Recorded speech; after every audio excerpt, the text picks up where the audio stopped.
Bon, je dois d'abord exprimer ma satisfaction d'avoir été au centre aujourd'hui pour faire la communication qu'il m'a été demandé de faire sur le thème Congo nouveau et Constitution nouvelle.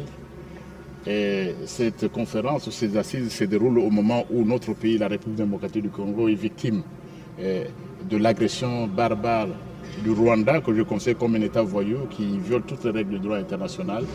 Et je crois l'une des premières choses, c'était nos pensées envers nos compatriotes qui se battent, notre soutien envers les FARDC qui se battent, les Wazalendo, et aussi notre soutien pour le commandant suprême des forces armées qui fait de son mieux pour que notre pays retrouve sa souveraineté et son intégrité territoriale. La Constitution, je l'ai dit, et nous donne quand même certaines armes, comme j'ai évoqué l'article 63. L'article 63 dit que tout Congolais, homme ou femme, civil ou militaire, tout Congolais, croyant ou non croyant, religieux ou non, nous avons le devoir sacré de défendre la souveraineté et l'intégrité territoriale de notre pays. Et ça, c'est l'article 63. Et j'ai dit, et comme je l'avais évoqué également à l'Université de Kinshasa, que l'agression dont nous sommes l'objet de la part du Rwanda nous appelle à réfléchir davantage sur notre Constitution, notamment l'article 63, qui dit que le service militaire peut être organisé. Je pense personnellement que lorsqu'on a fait des cas comme celui d'agression dont nous sommes victimes, le service militaire doit être obligatoire, pas peu. Je pense également que ceux qui ont pris des armes, ceux qui tuent nos compatriotes à l'est du pays, ne peuvent pas demain être généraux d'armée. Ils ne peuvent pas demain devenir président de la République. Et pour les en empêcher, en réfléchissant sur la Constitution, je crois que nous aurons besoin de dispositions, par exemple, qui interdisent que ce type de personnes qui ont trahi la nation puissent, d'un jour au lendemain, devenir les dirigeants du même pays dont ils ont tué le peuple. Donc, c'est là le sujet sur lequel je me suis étendu. Et j'ai évoqué également l'idée du président de la République, qui en a appelé à une réflexion sur la Constitution. Et c'était dommage que lorsque le président parle tout simplement de la réflexion, les gens s'agitent. Nous ne sommes pas un peuple qui ne peut pas réfléchir. On devrait s'en réjouir. Et s'agissant de la Constitution, par exemple, madame, on l'évoque, on doit la voir. Maintenant, ses amis ont violé la Constitution, ils l'ont déchirée pratiquement.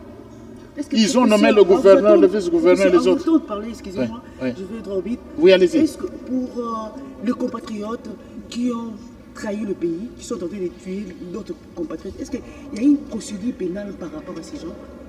Il y a une procédure pénale. Ils peuvent être poursuivis. Les militaires, par exemple, il y a la cour martiale.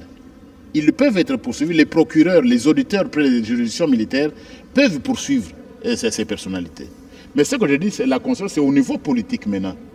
Après, même s'ils ont été punis, j'estime qu'on devrait réfléchir si les gens qui ont tué des milliers de femmes, qui ont assassiné nos épouses, nos enfants, nos frères et nos sœurs, si ces gens après peuvent se présenter comme candidats présidents, ou députés nationaux, ou même ministres. Je crois qu'au niveau de la Constitution, on devrait interdire cela. Donc tout ça, je l'ai dit dans le cadre de la réflexion sur cette question-là. Est-ce qu'il y a l'opportunité aujourd'hui, parce que les pays en guerre, est-ce qu'il faut négocier ou réviser ou procéder par la réflexion de la Constitution? Non, on n'est pas là. Le problème est mal posé. Le problème qu'on pose souvent, est-ce qu'il y a opportunité? Je vous ai évoqué le cas de la France. Quand les Français permettent à une femme d'avorter, même quand la grossesse a 9 mois, on ne pose pas la question en France de l'opportunité. Ces questions qu'on entend souvent dans notre pays, c'est... Je m'excuse. Donc, ce n'est pas... Ici particulièrement, ce n'est pas la Constitution. Je suis venu parler de l'agression. Ici, nous combattons l'agression. Ne posez même pas cette question-là, parce qu'à Goma, aujourd'hui, il n'y a plus de Constitution. Professeur, pour en finir, un mot de compassion à nos compatriotes de l'Est. À nos compatriotes de l'Est, c'est une question importante. Nous restons fermement. Nous soutenons nos compatriotes des forces armées de la République démocratique qui se battent, parfois dans des conditions difficiles. Nous les soutenons. Nous soutenons nos compatriotes de Wazalendo qui se battent pour la cause de la patrie. Et ils ne doivent pas se sentir seuls. Et en même temps, nous avons ces pensées vers les milliers d'hommes et de femmes qu'on a tués, qu'on a massacrés, des crimes de guerre, crimes contre l'humanité, presque un génocide commis à l'est de notre pays. Nous ne pouvons pas tolérer ça. Donc les compatriotes qui sont non seulement dans les forces armées, non seulement les Wazalendo, mais toute la population de l'Est en général, ils doivent comprendre qu'ici, nous sommes d'accord, nous sommes derrière eux.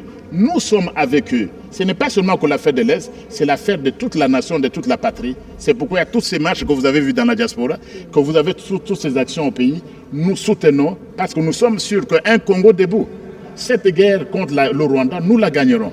Peu importe, quoi qu'il arrive, quoi qu'il en coûte, ça peut prendre, ils peuvent gagner des batailles, ils ont pris tel village, telle cité, mais cette guerre, nous sommes une grande nation et cette grande nation va gagner cette guerre contre l'agression rwandaise. C'est clair, vous restez d'avis qu'il y a urgence de réfléchir sur la Constitution malgré l'agression.